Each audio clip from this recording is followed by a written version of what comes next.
From the National Newsroom of the Canadian Press, I'm Don Mitchell. Many across the globe had eyes on Washington as U.S. President Donald Trump unveiled his sweeping tariffs on imports from other countries, calling it Liberation Day. April 2nd, 2025 will forever be remembered as the day American industry was reborn, the day America's destiny was reclaimed, and the day that we began to make America wealthy again. We're going to make it wealthy, good and wealthy.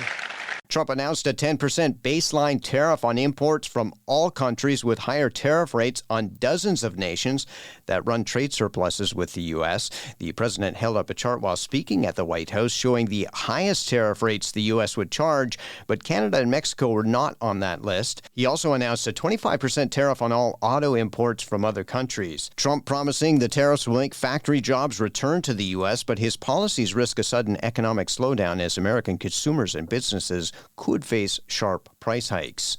Liberal leader Mark Carney dropped all of his campaign plans to shift back to Prime Minister today to address the latest wave of levies with a cabinet meeting.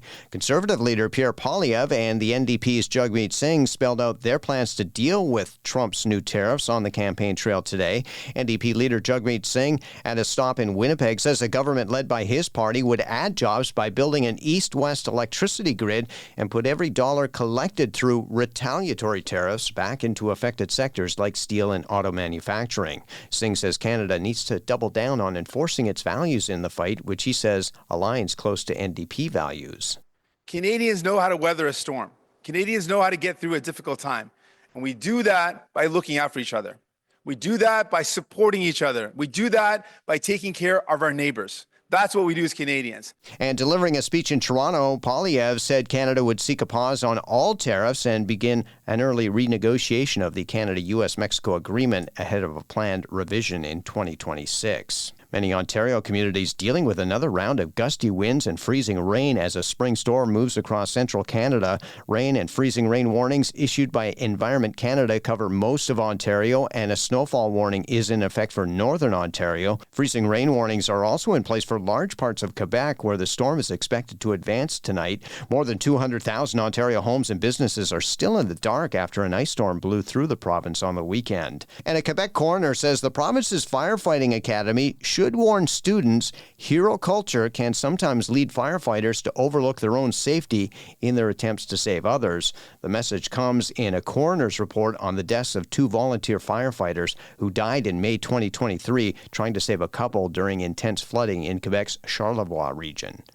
This is the Canadian Press.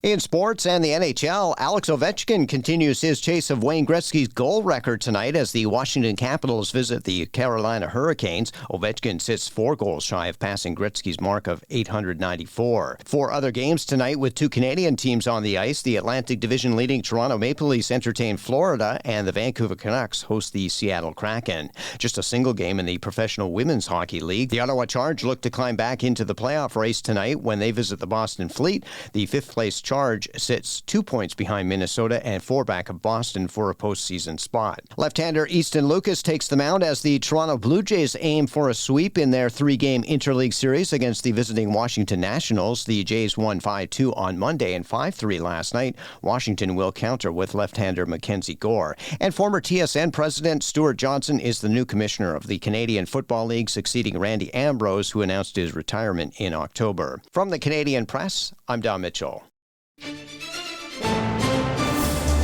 Thanks for listening. Don't forget to follow and subscribe.